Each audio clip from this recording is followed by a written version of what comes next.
It's a Barbie world now, and we're all just living in it. As the Barbie movie strides confidently towards $1 billion worldwide, we ask Dr. Strange's question. Is that everyone? Why do you want it more? They even had Ken's friend Alan, who can share clothes with Ken. Is there anyone left for the sequel? Oh my, yes. Barbie, almost above anything else, is a fashion doll. Part of the fun is buying her new outfits and accessories and looks. So, naturally, there'd be a few fashion-focused lines. Fashion Avenue gave way to Fashion Fever, which gave way to Fashionista. Fashion Fever lasted from 2004 to 2008 and included a menagerie of friends of Barbie. One of those friends was Fashion Fever Kurt, reserved by comparison in his jeans, turtleneck, and leather jacket. Fashion Fever Kurt would have appeared low-key compared to the Dayglow aesthetic dominating the look of Barbieland. The whole premise presented in the Barbie movie was that Barbie broke the norm of giving little girls babies to take care of, to give girls an aspiration other than motherhood. It was inevitable that eventually some younger members of the clan appeared. While babies were well covered, girls still had siblings like Skipper. Ken also got in on the action with his own kid brother, Tommy. Ken's toddler brother Tommy was released in 1997 and appeared in the Kelly Dream Club, but never joined. There's no word on whether or not he has the makings of someone who plays a mean pinball.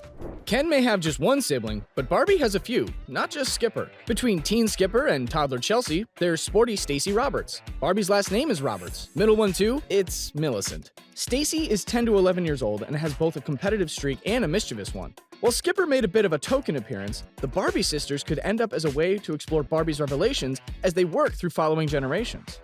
There were a lot of high-achievement Barbies on hand for the Barbie movie, including the president and the entire Supreme Court. In an early scene, they had a Paralympic gold medalist with a prosthetic leg. What was missing was the original Olympic Barbie, gold medal skier Barbie. Introduced in 1975 to promote the 1976 Olympics, Barbie went in for winter sports. Did a 4-year-old Peekaboo Street see her future in gold medal Barbie? She never mentioned it.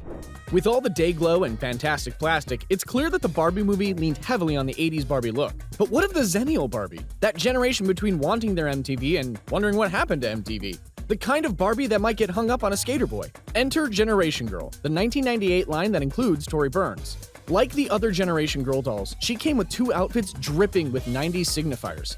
Skateboard and rollerblades to straddle 2 worlds, baggy jeans, a couple of crop tops, and to round the picture out, a manga comic book. She could appear as the dream girlfriend of that kid with the Goku skateboard.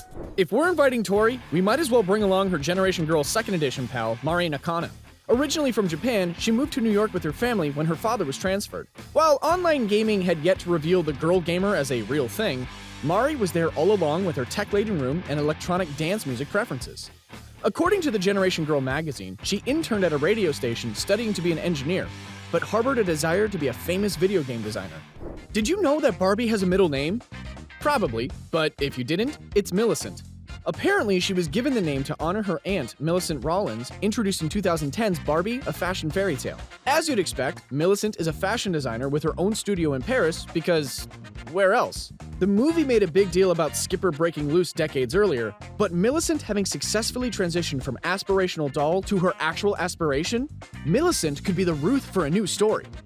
Everyone has to have a mom, even dolls. Barbie's in-universe mom has been part of the lore of Barbie for decades. But most kids are too young to play Ways You're Disappointing Me with the mother of an adult doll, so Margret Rollins Roberts has never been a doll. Between Gloria and Ruth, Barbie was full up on mentors and guides, but coming to terms with your parents as an adult is another phase of existing that comes with its own issues to explore.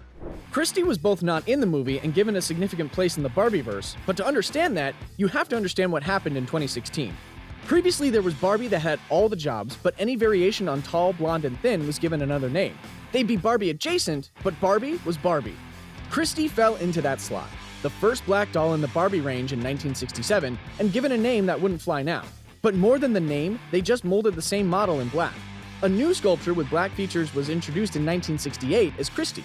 By 1980, Barbie started coming in different ethnicities. But it was in 2016, reacting to slumping sales, Barbies came in a variety of skin tones and body shapes, but most importantly, they were all Barbie. So, Issa Rae's President Barbie is a Barbie, not a side character because she varies from the original doll. Rae's look at times echoed the look of Christie. These side characters could be used to continue to explore and critique the cultural impact of Barbie, as that was one of the big strengths of the movie. This last one was a Barbie that only appeared as tribute in the promotion of the movie. In 1985, Mattel released Day to Night Barbie that solved the problem of the on-the-go young woman who has a career and a nightlife by providing her with a suit that transforms into a stylish dress. It's no semi-transforming into a robot, but it's something. Star Margot Robbie wore a look that acted as a bit of a tribute to day-to-night Barbie. But day-to-night transforming clothes might just be the kind of thing a Barbie adjusting to the world might wear. Since shared universes are all the rage, the real trick is going to be how Masters of the Universe and Hot Wheels fit into the world Greta Gerwig created. Ken enters Barbie's dream car into a Hot Wheel race, but is stomped by a dragon walker? Spitballing.